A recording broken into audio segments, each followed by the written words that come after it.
Hello guys, and welcome to another episode of this FIFA 16 career mode with Manchester United. So we're pretty much done with the transfer window now. There's not going to be much room for talking about transfers in this because we're going straight into a match against Middlesbrough in the FA Cup. This is the fourth round, and at the Riverside Stadium.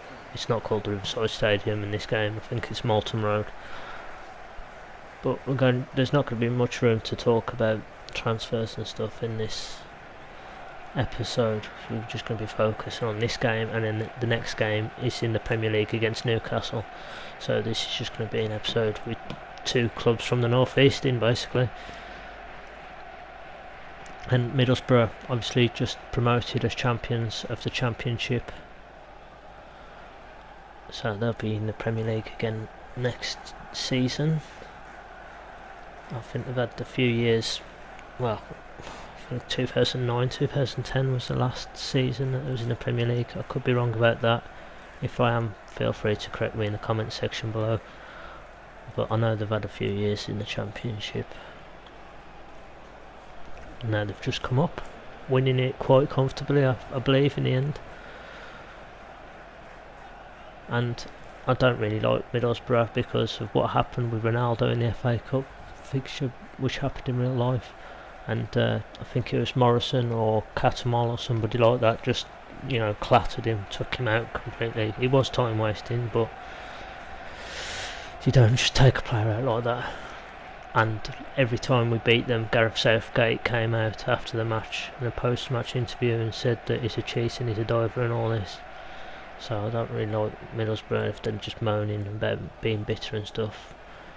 But I did like the fact that last time they was in the Premier League, their win over Liverpool helped stop them from winning the title, so Tunchai in particular. So I am thankful for that. That looked like a foul on Bothwood Jackson there, but nothing's given, so this referee's a bit dodgy as well already. Nothing given for that foul. And Jack Butland gets his first start as a Man United, well, his first game as a Man United player, so I haven't brought him on as a sub. So it's Jack Butland's debut in the FA Cup. Also Dele Alli starts. It's his first full debut for Dele Alli. He's offside there. Yeah, Dele Alli and Jack Butland making their full debuts together in this game. I've gone with a younger side as well, with Bothwood Jackson, and on the right hand side I think it's Paddy McNair, I could be wrong. I'm not sure, to be honest. Fosu Mensah in the middle with Tyler Blackett as well, I believe. Michael Carrick captain in the team again, as I wanted him to get a decent cup run. Januzaj and Lingard on the flanks. Lingard just on a shot there, he was just held back, so he couldn't get enough power behind it. As a result, it's easily saved. So he was giving them an advantage for that tackle, but not the fouls that have been, well, not the challenges that have been on my players, but he gives that. He's pulling the shirt there as well. Seems one way refereeing decision. So he gets a second bite of that. Two chances at scoring. Dele Alli scores on his full debut in the FA Cup. Manchester United have the lead. Two shots from Dele Alli. Good block in the first one. And goalkeeper should probably do better there to save that at the near post. But nevertheless, Dele Alli gets his first goal for Manchester United, which is good to see. Hopefully he gets much more. I've brought him into the team to create goals, to get assists, not to score them, but I'm not going to stop him from scoring goals if he wants to score goals as well. It's always a good thing, isn't it? Oh, at last we get a free kick. We've seen, it's probably nothing to shout about really in that free kick. It's cleared away, and it's not cleared away. So Jack Butland gets to it. It's thrown out to Januzaj, who can't pass 5 yards in front of his face for some reason. These are meant to be professional footballers. Some of them are the best passers in the world, and they can't pass 5 yards in front of the face. And what the hell? What was that goalkeeping, Jack? Brought you into the team because you had a good record of clean sheets at Stoke as well. and you're probably England's best goalkeeper for the next few years. And what the hell was that? You're going away from the ball as opposed to coming out and collecting it. You're letting... Well, McNair's not done brilliantly either, but the goalkeeper should have come and got that.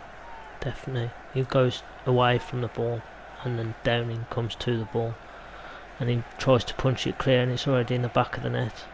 That was really bad goalkeeping, I think. If there's any goalkeepers out there that are telling me that that's good, I probably still wouldn't believe them, to be honest.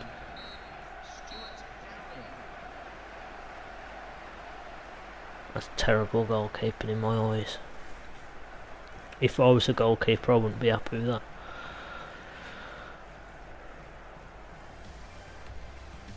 So it's not been a good debut, not a good first half for Jack Butland at least. Dele Alli on the other hand has had a good half.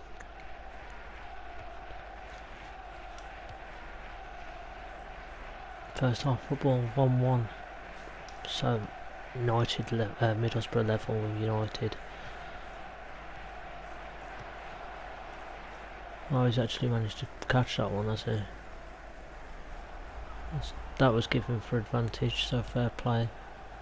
Slightly getting some more decisions now. There's 2 tackles in the first half, looked very similar. I think they should have been given us fouls. One on Bothwood Jackson and one on Januzaj. I think they both should have been given us foul. That was a bit of a strong tackle, but that looked fair. To be honest, looked like a fair challenge. A bit strong, but someone's got a yellow card. I don't know what that was for. And there's been quite a few nasty challenges. Tasty tackles. There's another one, and that's been given us a free kick. I can understand that one, to be honest. It's whipped in. Jack Butland comes out to try and punch it away again, and he's very nearly cost us another goal there by doing that. I'm not happy with Jack Butland so far. That could have been 2-1 Middlesbrough if the shot had been better, because he can't come and catch a ball and he tries to punch it and get nowhere near it.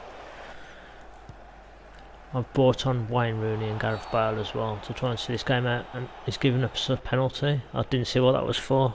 It's probably a bit harsh on Middlesbrough's account. Wayne Rooney puts away another penalty, and I think that's his first goal in the FA Cup. Comes on, takes the captain's armband from Carrick and gives United the lead, restores our lead against Middlesbrough from the spot. Wayne Rooney, our top goal scorer this season, our captain. I'm not his biggest fan in real life, but this season, the last few games in particular, he has started to win me over. I'll be honest, he has started to win me over.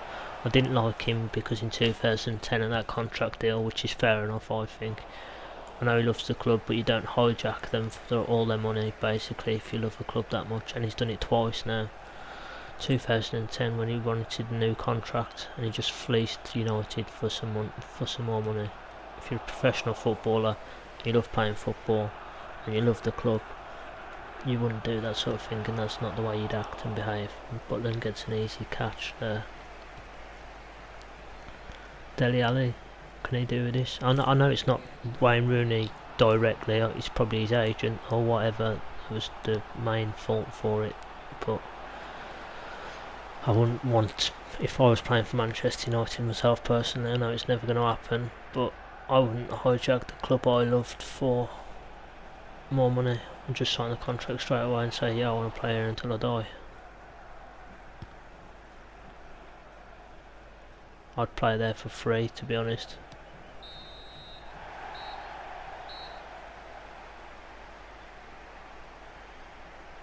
Well, not free, I'd play there for minimum wage. Less than minimum wage. It's a job I'd love to do.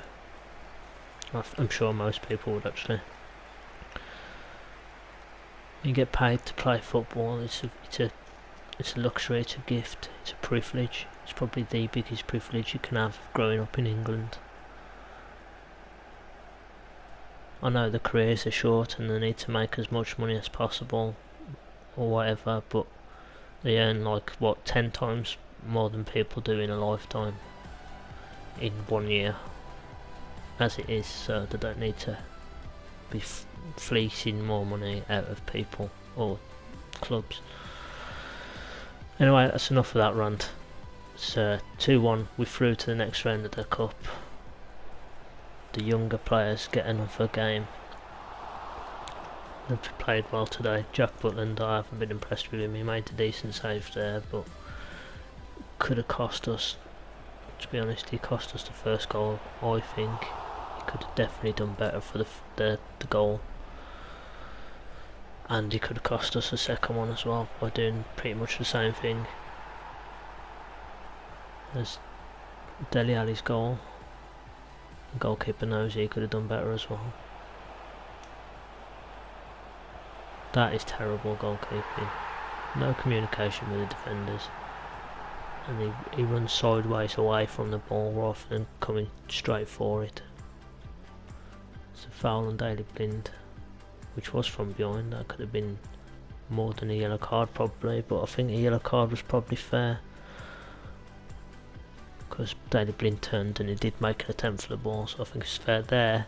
What Jack Butland is doing in that position is beyond me, and that could have quite easily been 2-1 if he'd have got it on target, because it was an open goal. That's a good save at his near post, made up for that shot. But penalty, I'm not sure what that was given for, no idea to be honest. Probably a bit lucky to beat Middlesbrough today, lucky to go through. Wayne Rooney comes on and takes the penalty as well. I did bring Carrick off and I put Blind back into defence, I think. I brought Gareth Bale on as well for Januzaj. Januzaj came off, Gareth Bale came on. The second game is at St James's Park, so we're going to stay in the northeast of the country. So this week we might as well just stay in Newcastle or surrounding areas for the week. Look at that, 9 points clear, 21 games played. United in charge, in control. Still yet to lose in the Premier League. I don't think Newcastle are going to be that threatening.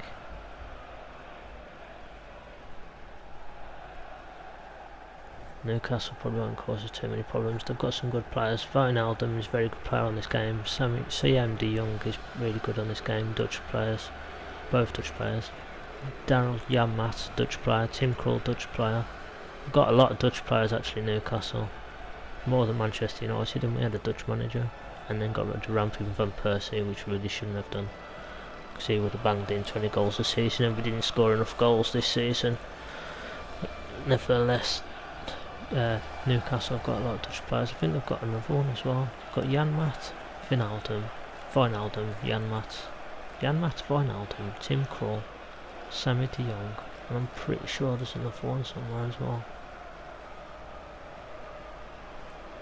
Oh well, I can't think of it now. Phil Dowd, the referee for this game. United kick off. So we've been at the Riverside and now we're at St James's Park, and St James's Park is probably one of the biggest grounds still. Toyota is a very good player as well. One of the biggest grounds in England still, and their fans are probably one of the most loyal and passionate of all. I can't fault their fans, to be honest. They're excellent fans, always in good voice. St James's Park is a really, really nice stadium as well. I do quite like Newcastle. Newcastle and Tottenham I have got a bit of a soft spot for, but they're the only teams in the Premier League that I have.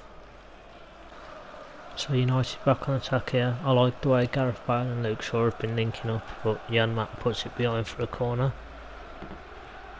It's not too difficult, not much power on the header from Chris Smalling. Tim Krul able to catch it quite easily. Marshall next one is behind for another corner.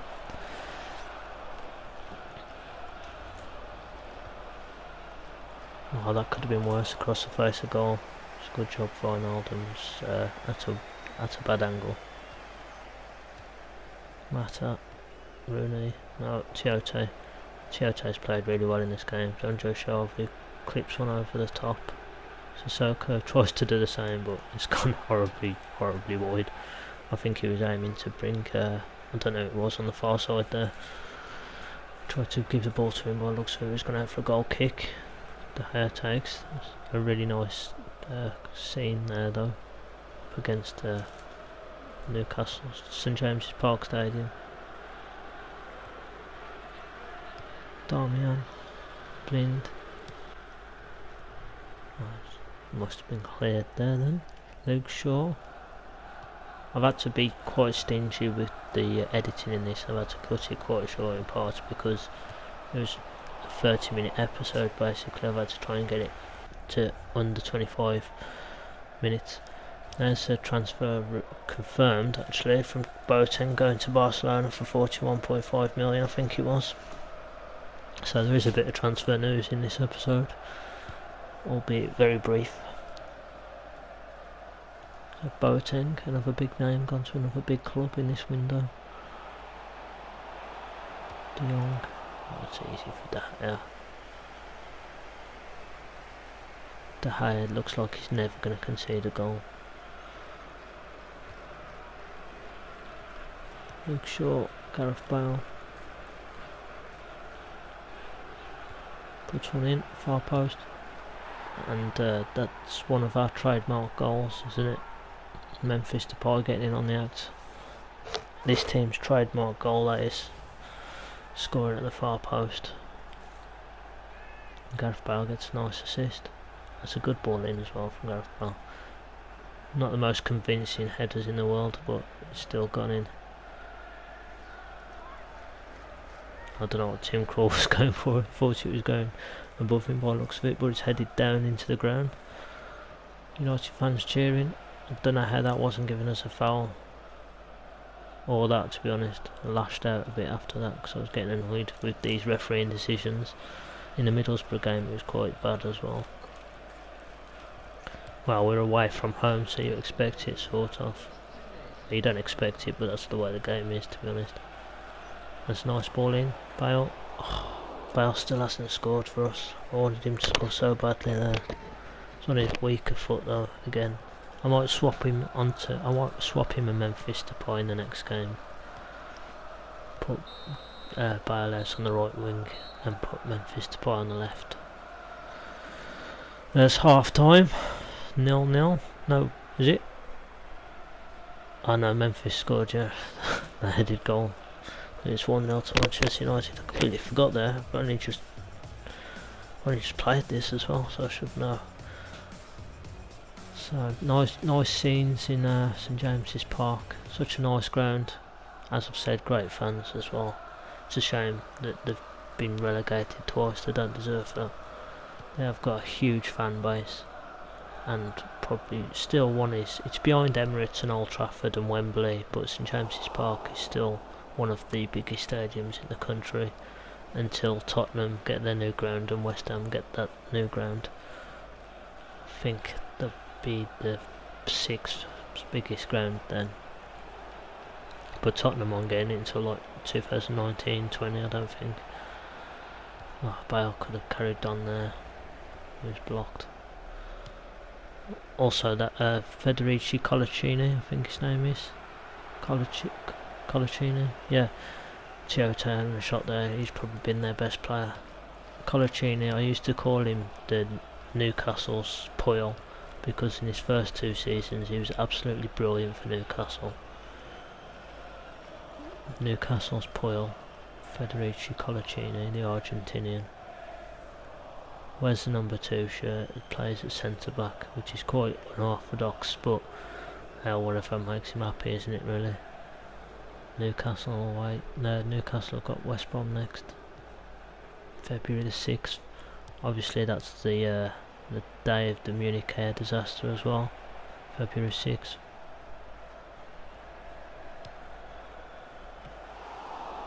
Tim Krul pushes it away. Sissoko. Not sure why they're not playing Papis Cisse. I'm sure he's a bit there. There's Colaccini. Janmat. CM De Jong. Wijnaldum.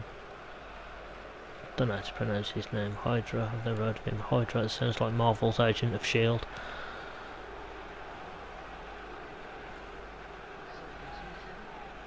It's going to be a corner. No, it's not. Tiote puts in Sissoko.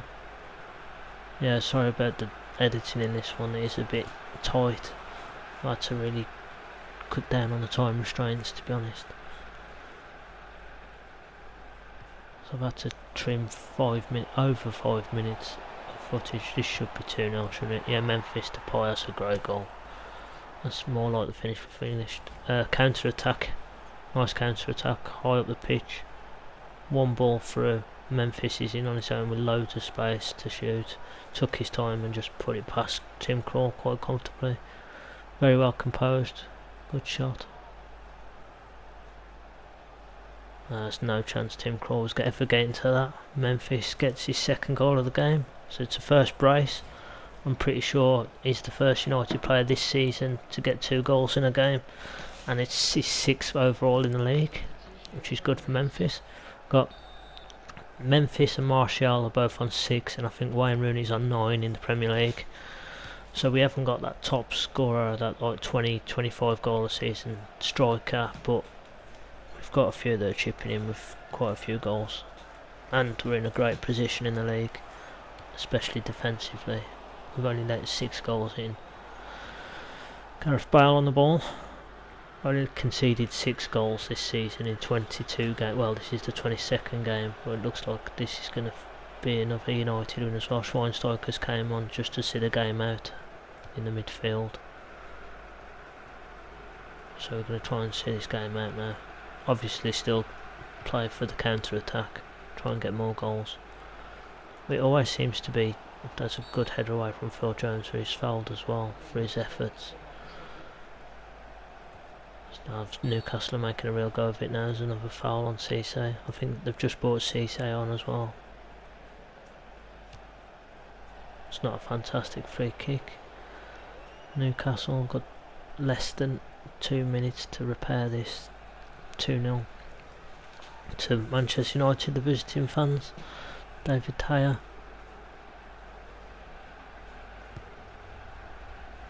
This should be the last attack of the game, I think. Dele Alli. Right, Xavier. Phil Jones wins another header. He's actually doing well since he's came on. Should use him a bit more. Brought Chris Smalling off, just keep the legs fresh, I think. Oh no, it's not Chris Smalling.